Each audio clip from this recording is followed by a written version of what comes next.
آج کے اس درس کا موضوع معبود کون، اس موضوع پر روشنی ڈالنے کے لیے میں اپنے معزز مہمان فضیلت الشیخ معراج ربانی حفظہ اللہ کو دعوت دوں گا کہ آپ تشریف لائیں اور معبود کون اس موضوع کی وضاحت فرمائیں۔ جزاکم اللہ خیرا واحسن الجزاء۔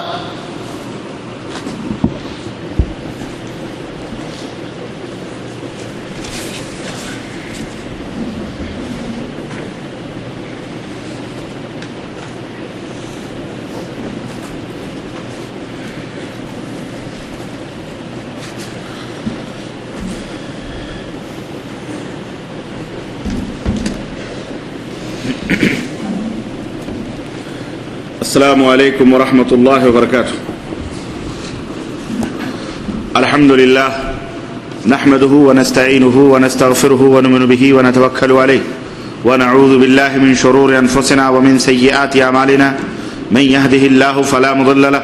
ومن يضلله فلا هادي له واشهد ان لا اله الا الله واشهد ان محمدا عبده ورسوله اما بعد فان خیر الحدیث کتاب اللہ وخير الهدي هدي محمد صلى الله عليه وسلم وشر الأمور محدثاتها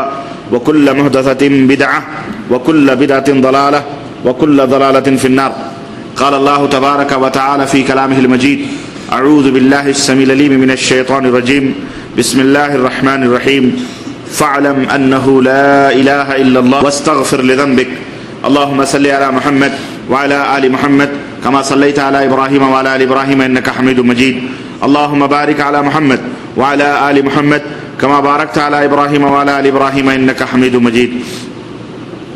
تمام قسم کی حمد و ثنا، کبریائی اور بڑائی اس اللہ عز و جل کے لیے لائق و زیبا ہے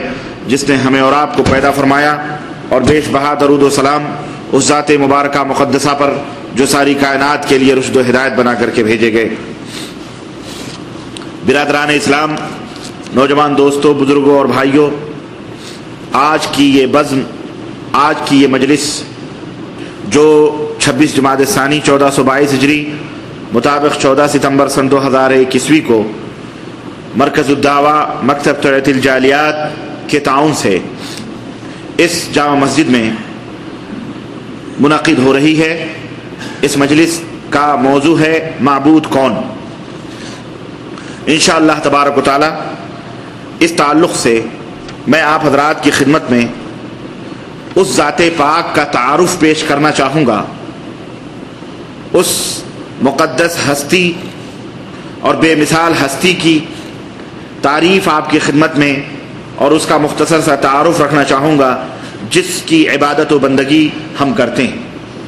وہ ہستی کون ہے، اس کے صفات کیا ہیں، اس کی قدرت کیا ہے، اس کی حقیقت کیا ہے، میں انشاءاللہ تعالی آج کے محاضرے میں آپ کی خدمت میں ان تمام سے معلومات کو رکھنے کی کوشش کر رہا ہوں۔ اللہ تعالیٰ نے بھی انہی باتوں کی طرف اشارہ کرتے ہوئے اپنے بندوں کو یہ حکم دیا ہے کہ فَاعْلَمْ أَنَّهُ لَا إِلَٰهَ إِلَّا اللَّهُ، اس بات کی جانکاری لو، اس بات کا علم حاصل کرو، اس بات کی معلومات لو کہ لا الہ الا اللہ کون ہے، اللہ کے سوا کوئی معبود حقیقی نہیں ہے، تمہارا معبود حقیقی کون ہے، اس کا علم حاصل کرو۔ اس کے بعد اللہ نے فرمایا وَاسْتَغْفِرْ لِذَنْبِكَ، اس کے بعد عمل کا سلسلہ آتا ہے، اپنے گناہوں کی معافی اور مغفرت طلب کرو۔ دوستوں اور بزرگوں اور بھائیوں، دنیا کے اندر بہت سارے علوم موجود ہیں، دینی علوم بھی، دنیاوی علوم بھی، اور دینی علوم میں بھی بہت ساری، ظاہر ہے دنیاوی علوم اور دینی علوم، لیکن ان تمام علوم میں سب سے پہلے ایک بندے کے اوپر جو ضروری ہے وہ یہ ہے کہ وہ دینی علوم حاصل کرے، اپنے دین، اپنے اسلام کے بارے میں معلومات حاصل کرے، اور اس دینی علوم میں بھی کئی جزیات اور کئی شعبے ہیں دینی علوم میں نماز کا علم ہے، روزے کا علم ہے، اللہ کا علم ہے، اسلام کا علم ہے، شریعت کا علم ہے، محمد الرسول اللہ صلی اللہ علیہ وسلم کی سیرت طیبہ کا علم ہے، صحابہ کا علم ہے، فقہ کا علم ہے، اصول فقہ کا علم ہے، تفسیر کا علم ہے، اصول تفسیر کا علم ہے، غرض حدیث کا علم ہے، اصول حدیث کا علم ہے، غرض بہت سارے علوم اس دینی علوم میں آتے ہیں۔ زکوٰۃ کا علم ہے، حج کا علم ہے، صدقات و خیرات کا علم ہے، یہ پورے علوم ان دینی علوم میں آتے ہیں۔ لیکن ان دینی علوم میں سب سے پہلے جس علم کا حاصل کرنا ہر بندے کے اوپر فرض قرار دیا گیا ہے، ہر انسان، ہر مسلمان کے لیے ضروری قرار دیا گیا ہے، وہ علم ہے لا الہ الا اللہ کا علم۔ سب سے پہلے علم ہے پھر عمل ہے، یہ نہیں کہ پہلے عمل ہے اور پھر عمل علم ہے، نہ، سب سے پہلے علم ہے۔ کسی چیز کی جانکاری آپ کو ہوگی جب ہی آپ بہترین عمل اس بارے میں کر سکتے ہیں۔ آپ کو میکینیکل لائن کا کچھ پتہ ہی نہیں ہے اور آپ چلے ہیں گاڑی کھول کر کے گاڑی درست کرنے کے لیے، ہرگز کامیابی آپ کو نہیں مل سکتی۔ اگر آپ بہترین میکینک بننا چاہتے ہیں، بہترین انجینئر بننا چاہتے ہیں، بہترین کامیاب ڈاکٹر بننا چاہتے ہیں، کامیاب عالم بننا چاہتے ہیں، تو سب سے پہلے ان تمام علوم کو حاصل کریں جس کو حاصل کر کے آدمی انجینئر بنتا ہے، ڈاکٹر بنتا ہے، عالم بنتا ہے یا میکینک بنتا ہے حقیقت کی نہیں۔ بغیر علم کے آپ کوئی عمل کریں گے، وہ عمل قطعاً بیکار ہوگا، اس کی کوئی حقیقت نہیں ہوگی۔ اس لیے اسلام نے سب سے پہلے علم کی اہمیت کو اجاگر کرتے ہوئے یہ فرمایا ہے کہ سب سے پہلے علم حاصل کرو، اور ان تمام علوم میں نماز کا علم، روزے کا علم، حج کا علم، زکوٰۃ کا علم یہ ضروری ہے، لیکن ان تمام علوم میں سب سے پہلے علم اپنے ایمان اور عقیدے کی بنیادی علم حاصل کرو۔ فَاعْلَمْ أَنَّهُ لَا إِلَٰهَ إِلَّا اللَّهُ، سب سے پہلے اس بات کا علم حاصل کرو کہ تمہارا معبود کون ہے، تمہارا معبود کون ہے، لا الہ الا اللہ کے تقاضے کیا ہیں۔ میرے عزیز، میرے دوست، میرے بھائی، ہمارے آخری نبی حضرت محمد الرسول اللہ صلی اللہ علیہ وسلم جب اس دنیا کے اندر آپ کو نبی بنا کر کے بھیجا گیا تو آپ نے اپنے چاروں طرف جب نظر دوڑائی اور آپ نے جب اپنے چاروں طرف اور ارد و گرد دیکھا تو آپ نے یہ پایا کہ چاروں طرف بتوں کی پوجا ہو رہی، ہر طرف اللہ کے سوا لوگوں نے الگ الگ معبود بنائے ہوئے ہیں،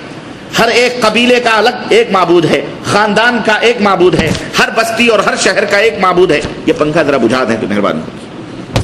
ہر قبیلے اور ہر خاندان کا ایک معبود ہے، ہر بستی کا ایک معبود ہے، اور ایک ہی نہیں بلکہ میرے بھائی ہزاروں معبود، سینکڑوں معبود انہوں نے بنا لیے تھے اس تعلق سے۔ بالکل اسی طرح سے جس طرح سے آج لوگوں نے اپنے اپنے شہر میں، اپنی اپنی بستیوں میں، اپنے اپنے علاقوں میں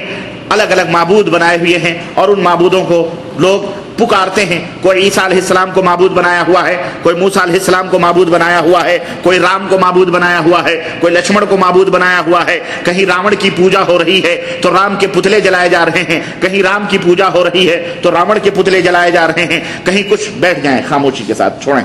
کہیں کچھ الغرض اس طرح سے مختلف خداؤں اور مختلف جھوٹے معبودوں کی پوجا اور پرستش۔ کوئی گنیش کی مورتی جلاتا ہے تو کوئی گنیش کی پوجا کرتا ہے، کوئی وشنو کا پجاری ہے، کوئی برہما کا پجاری ہے، کوئی سورج کا پجاری ہے، کوئی آکاش کا پجاری ہے، کوئی چندرما کا پجاری ہے، کوئی دھرتی کا، کوئی پرتھوی کا، کوئی شجر کا، کوئی حجر کا، کوئی پیڑ کا، کوئی پودے کا۔ یعنی یوں سمجھ لیں دنیا میں جتنی چیز حرکت کر رہی ہے ان کے پجاری ان کے موجود ہیں، اور جو حرکت نہیں کر رہی ہے ان کے پجاری مسلمان موجود ہیں۔ نہیں سمجھ آئی؟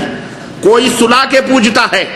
کوئی بٹھا کے پوجتا ہے۔ جو سلا کے پوجتے ہیں جس میں نہ کوئی حرکت ہے نہ کوئی جان ہے اس کے پجاری مسلمان بنے ہوئے ہیں، اور جو بٹھا کے پوجتے ہیں، سورج چل رہا ہے اس کے پجاری دوسرے لوگ ہیں، چاند چل رہا ہے اس کے پجاری دوسرے لوگ ہیں، ہوائیں، شمس، شجر، پیڑ پودے، ہر چیز کے پجاری دوسرے لوگ بنے ہوئے ہیں، لیکن مردوں کے پجاری یہ مسلمان بنے ہوئے ہیں۔ اللہ انہیں ہدایت عطا فرمائے۔ تو غرض کہنے کا مطلب میرے عزیزوں، میرے دوستوں یہ ہے کہ بالکل یہی ماحول تھا جب حضرت محمد الرسول اللہ صلی اللہ علیہ وسلم اس کائنات میں نبی بنا کر کے بھیجے گئے۔ آپ نے دیکھا اس اللہ عز و جل کی تو کوئی عبادت نہیں کر رہا، بلکہ یہ غیروں کی عبادتیں کر رہے ہیں۔